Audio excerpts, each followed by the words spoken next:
Bismillahirrahmanirrahim. Assalamualaikum warahmatullahi wabarakatuh. Dengan saya Muhammad Sulhendra. Dalam kesempatan kali ini saya akan membawakan materi-materi perkuliahan pengantar ekonomi internasional. Hubungan bilateral. Bilateral sendiri berasal dari kata bi yang artinya dua, sehingga dapat dikatakan bahwa bilateral merupakan kerjasama antar dua negara. Beberapa bidang yang biasanya menjadi tujuan kerjasama bilateral antara lain ialah 1. Bidang ekonomi, 2. Bidang politik, 3. Bidang militer, dan yang keempat bidang teknologi dan transportasi. Selanjutnya tujuan kerjasama bilateral, yaitu untuk memasarkan produk suatu negara ke negara lainnya, untuk mendapatkan bahan kebutuhan yang diperlukan apabila negara sendiri tidak memproduksinya, untuk memperoleh investor untuk kemajuan perekonomian suatu negara, untuk memperoleh ilmu teknik militer yang lebih maju, dan yang terakhir, untuk menjalin persahabatan dengan negara lain atau mempererat hubungan dengan negara lain. Berikutnya manfaat kerjasama bilateral. Yang pertama, menambah keuntungan negara. Hal ini jelas karena negara dapat memperkenalkan produk lokal yang dihasilkan dalam bentuk negerinya kepada negara-negara tetangga yang menjadi anggota dalam kerjasama tersebut. Yang kedua, mempererat hubungan antar negara. Dengan menjalin kerjasama antar negara, maka akan semakin banyak peluang bagi negara untuk meningkatkan berbagai hubungan lainnya di luar hubungan kerjasama tersebut. Terus yang ketiga, memasarkan produk dalam negeri. Kerjasama antar negara bisa menjadi ajang promosi untuk memperkenalkan produk lokal dalam negeri supaya dikenal oleh masyarakat yang lebih luas. Terus yang keempat, meningkatkan kesejahteraan ekonomi. Melakukan kerjasama bilateral, maka kita bisa lebih mudah mendapatkan barang-barang yang tidak diproduksi di dalam negeri untuk kemudian dikonsumsi di dalam negeri. Yang kelima, mudah mendapatkan pinjaman keuangan. Rata-rata hubungan kerjasama bilateral bergerak di bidang moneter dan kebanyakan dilakukan oleh sebab pinjaman atau utang luar negeri. Terus yang terakhir, yang keenam, meningkatkan ilmu pengetahuan dan teknologi. Selanjutnya, contoh hubungan bilateral. Yang pertama, kerjasama Indonesia dengan Brunei Darussalam. Kerjasama bilateral Indonesia dengan negara Brunei Darussalam terjadi dalam bidang ekspor-impor. Dan yang kedua, kerjasama Indonesia-Cina terdiri dari yang pertama kerjasama ekonomi, yang kedua pembangunan kereta api cepat Jakarta-Bandung, yang ketiga kerjasama maritim dan SAR, yang keempat pencegahan pengenaan pajak ganda, yang kelima kerjasama antariksa 2015 sampai 2020, yang keenam kerjasama BUMN dan Bank Pembangunan Cina, dan yang terakhir kerjasama industri dan infrastruktur. Kurs secara sederhana adalah harga atau nilai suatu mata uang dalam mata uang lain. Sistem kurs. Yang pertama, sistem kurs tetap atau fixed exchange rate. Ini adalah kondisi di mana nilai tukar mata uang domestik ditentukan oleh pemerintah. Yang kedua, sistem kurs bebas atau mengambang atau floating exchange rate. Dalam sistem ini, besarnya nilai tukar diserahkan kepada mekanisme pasar tanpa campur tangan pemerintah. Yang ketiga, sistem tingkat mengambang terkendali atau managed floating rate. Ini adalah kombinasi dari dua sistem yang sebelumnya, yaitu sistem kurs tetap dan sistem kurs bebas. Jenis-jenis kurs. Menurut R. Agus Sartono tahun 2012 halaman 71, kurs dibedakan menjadi tiga, yaitu kurs beli dan kurs jual, kurs silang, dan kurs spot dan kurs forward spot exchange rates. Terus faktor-faktor yang mempengaruhi nilai tukar yaitu perbedaan tingkat inflasi antara dua negara, perbedaan tingkat suku bunga antara dua negara, neraca perdagangan, hutang publik atau public debt, rasio harga ekspor dan harga impor, dan yang terakhir kestabilan politik dan ekonomi. Ekspor dan impor atau tarif pajak dumping. Ekspor adalah kegiatan menjual barang ke luar negeri, sedangkan impor adalah kegiatan membeli barang dari luar negeri sesuai ketentuan dan peraturan yang berlaku. Sistem tarif dalam ekspor dan impor. Yang pertama, tarif tunggal atau single column tarif, yaitu pengenaan satu tarif untuk satu jenis barang atau komoditi yang besarnya berlaku sama untuk impor komoditi tersebut dari negara mana saja tanpa terkecuali. Terus yang kedua, tarif umum atau konvensional atau general konvensional tarif, dikenal juga dengan istilah berganda atau double column tarif, yaitu pengenaan satu tarif untuk satu komoditi yang besar presentasi tarifnya berbeda antara satu negara dengan negara lain. Terus yang ketiga, tarif preferensi atau preferensi tarif, yaitu tarif yang ditentukan oleh Lembaga Tarif Internasional GATT yang presentasinya diturunkan. Pajak ekspor dan impor. Pajak ekspor merupakan pajak yang dikenakan pemerintah untuk kegiatan ekspor. Objek dari pajak ini adalah BKP atau barang kena pajak dan JKP atau jasa kena pajak. Pajak dalam rangka impor atau PDRI adalah pajak yang dipungut oleh Direktorat Jenderal Bea dan Cukai atau DJBC atas impor barang. Selanjutnya, dumping. Dumping adalah penjualan barang secara besar-besaran di daerah pemasaran lain, biasanya di luar negeri dengan harga lebih rendah jika dibandingkan dengan harga penjualan di dalam negeri atau dumping. Tujuan dumping. Tujuan dumping adalah untuk bisa masuk dan menguasai pasar internasional. Atau cara ini dilakukan oleh para produsen yang ingin mempertahankan produk-produk yang kurang laku di pasar dalam negeri. Mematikan kompetisi di pasar internasional juga menjadi tujuan dumping. Lainnya yang paling umum. OBOR atau One Belt One Road. OBOR adalah sebuah program visi global yang dicadangkan oleh Presiden Tiongkok Xi Jinping. Program ini dicetuskan untuk memperlihatkan bentuk keseriusan Tiongkok dalam rangka menghadapi persaingan global. Tujuan dari OBOR ini adalah untuk mengatasi kondisi ekonomi jangka pendek yang menekannya, sehingga perlu dicarikan jalan keluar yang berakar dari industrinya yang over capacity. Konsep dari OBOR ini sendiri adalah sebuah konsep yang diadaptasi dari kejayaan di masa lalu. Konsep tersebut sama halnya dengan konsep jalur sutra kuno yang berasal dari peradaban Tiongkok pada masa dinasti Han. Selanjutnya, faktor utama untuk pembangunan OBOR yang pertama ialah memperkuat komunikasi kebijakan yang dapat membantu memberikan lampu hijau bagi kerjasama ekonomi. Yang kedua, memperkuat koneksi jalan atau infrastruktur dengan gagasan membentuk koridor transportasi yang besar dari Pasifik ke Laut Baltik dan dari Asia Tengah ke Lautan Hindia, kemudian secara bertahap membangun jaringan koneksi transportasi antara Asia Timur, Asia Barat, dan Asia Selatan. Terus yang ketiga, memperkuat fasilitas perdagangan dengan fokus pada penghapusan halangan dagang atau trade barriers dan mengambil langkah mengurangi biaya perdagangan dan investasi. Terus yang keempat, memperkuat kerjasama keuangan dengan perhatian khusus pada penyelesaian mata uang yang dapat mengurangi biaya transaksi dan mengurangi risiko finansial sambil meningkatkan ekonomi yang kompetitif. Dan yang terakhir, memperkuat hubungan people to people, orang ke orang. Terus selanjutnya berikutnya kelebihan dan tantangan realisasi OBOR. Yang pertama, kelebihan dari OBOR ini ialah menyediakan dana yang besar bagi anggotanya. Cina bahkan dikabarkan menggelontorkan dana sebesar 150 miliar US dollar atau setara dengan 2.137,6 triliun per tahun. Terus tantangan dari OBOR ini ialah dalam merealisasikan OBOR atau One Belt One Road sendiri tentunya memiliki banyak tantangan dan hambatan. Salah satunya adalah permasalahan eksternal yang bersifat politik. Dugaan yang muncul adalah pelaksanaan OBOR atau One Belt One Road merupakan motif Tiongkok untuk mewujudkan kepentingan nasionalnya.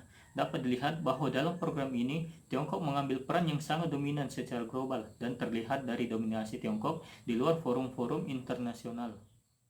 Indonesia dalam perdagangan internasional. Perdagangan internasional adalah sebuah kegiatan jual beli yang dilakukan dua pihak yang berbeda negara. Manfaat dari perdagangan internasional ini adalah yang pertama, menjalin persahabatan antar negara. Yang kedua, memperoleh barang yang tidak dapat diproduksi di negeri sendiri. Yang ketiga, memperoleh keuntungan dari spesialisasi. Yang keempat, memperluas pasar dan menambah keuntungan. Dan yang terakhir, transfer teknologi modern. Terus selanjutnya, faktor-faktor yang mendorong suatu negara melakukan perdagangan internasional yaitu faktor alam atau potensi alam untuk memenuhi kebutuhan barang dan jasa dalam negeri, dan keinginan memperoleh keuntungan dan meningkatkan pendapatan negara. Adanya perbedaan kemampuan pengusaha ilmu pengetahuan dan teknologi dalam mengolah sumber daya ekonomi, adanya kelebihan produk dalam negeri sehingga perlu pasar baru untuk menjual produk tersebut. Terus adanya perbedaan keadaan seperti sumber daya alam, iklim, tenaga kerja, budaya, dan jumlah penduduk yang menyebabkan adanya perbedaan hasil produksi dan adanya keterbatasan produksi. Adanya kesamaan selera terhadap suatu barang, keinginan membuka kerjasama, hubungan politik, dan dukungan dari negara lain. Dan yang terakhir, terjadinya era globalisasi sehingga tidak satu negara pun di dunia dapat hidup sendiri. Terus selanjutnya, perkembangan perdagangan internasional di Indonesia. Tercatat Indonesia telah menjadi panggung utama dari 3 forum internasional pada tahun 2013. Indonesia melalui keanggotaannya di WTO diharapkan dapat mendorong tatanan perdagangan internasional menjadi lebih baik lagi, sehingga juga dapat meningkatkan nilai tambah ekonomi dari perdagangan internasional, membawa manfaat yang besar bagi pertumbuhan ekonomi bangsa serta peningkatan kesejahteraan rakyatnya. Berikutnya, perdagangan internasional mampu mendorong pertumbuhan ekonomi suatu negara.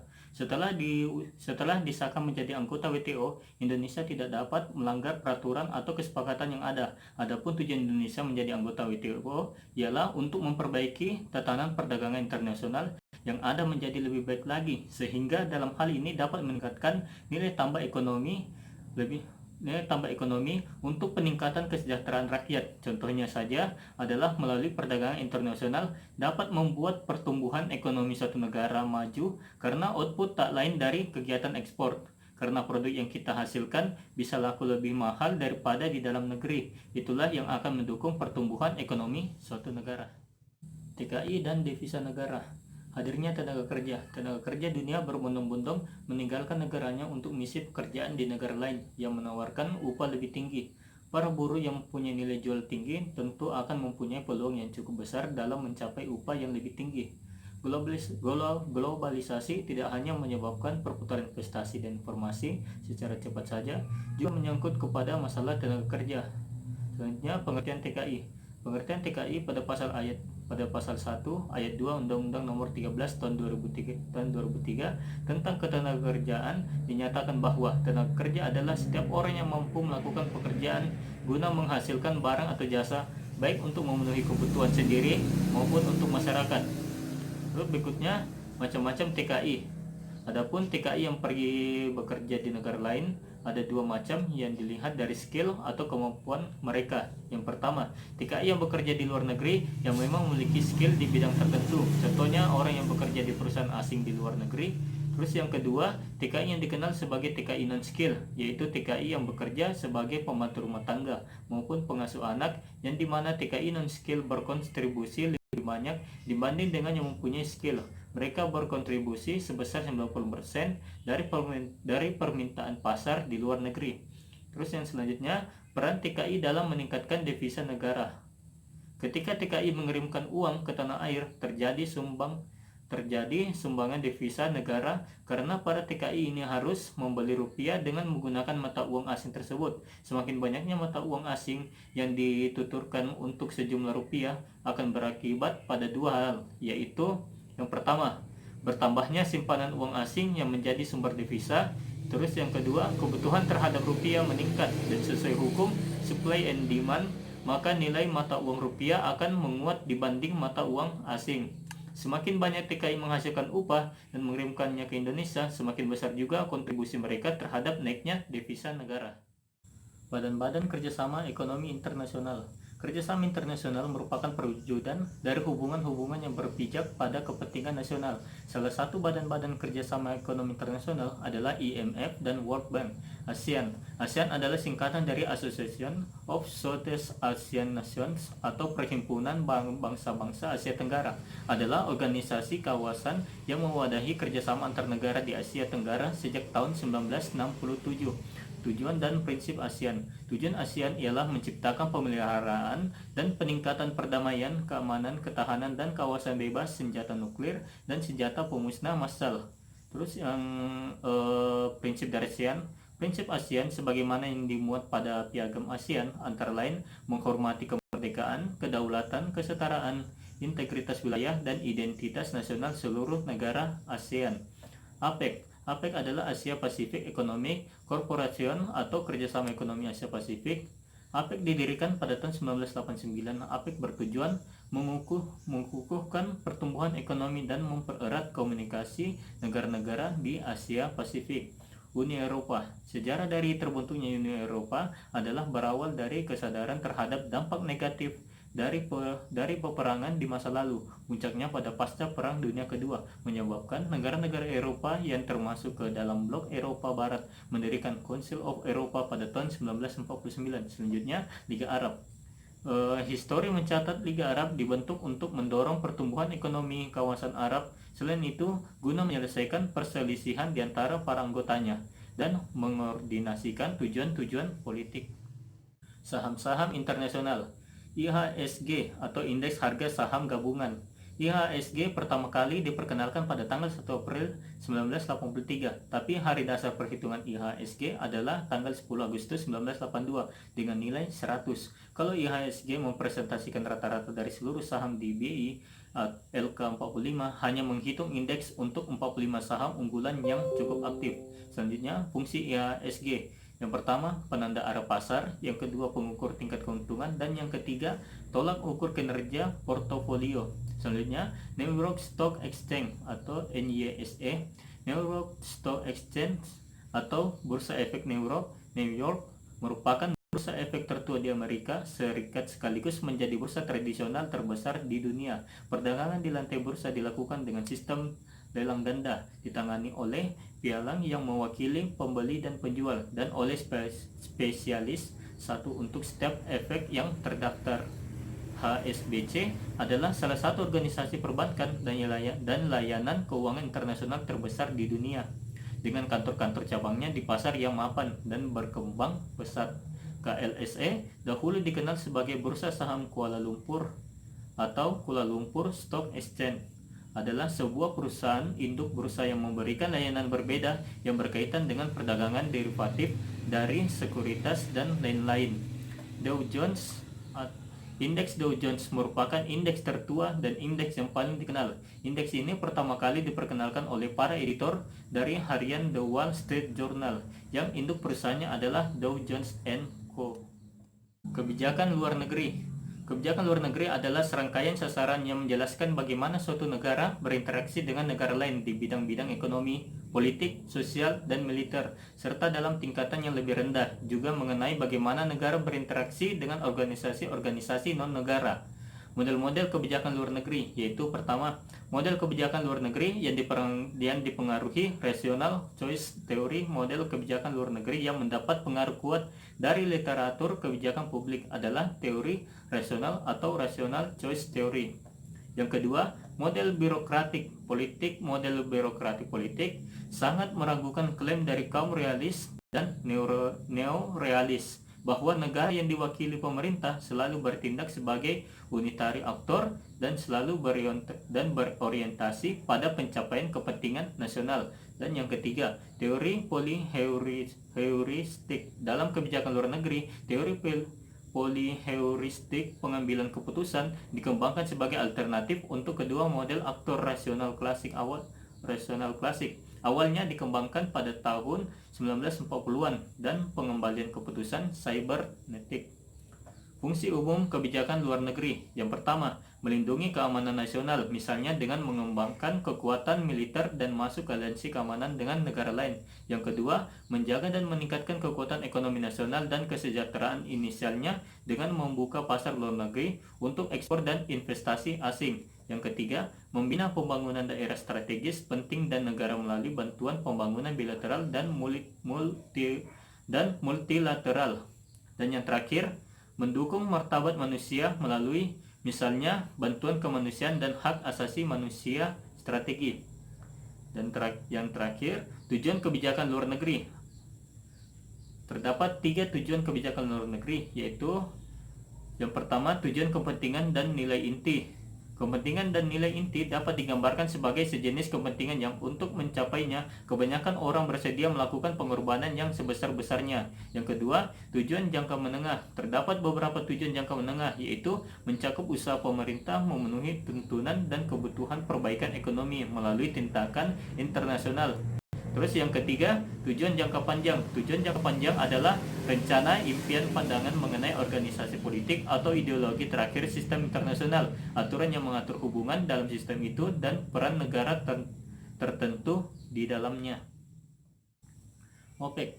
OPEC ini merupakan singkatan dari Organization of the Petroleum Exporting Countries. Negara-negara yang menjadi anggota OPEC ini merupakan negara yang melakukan ekspor minyak bumi.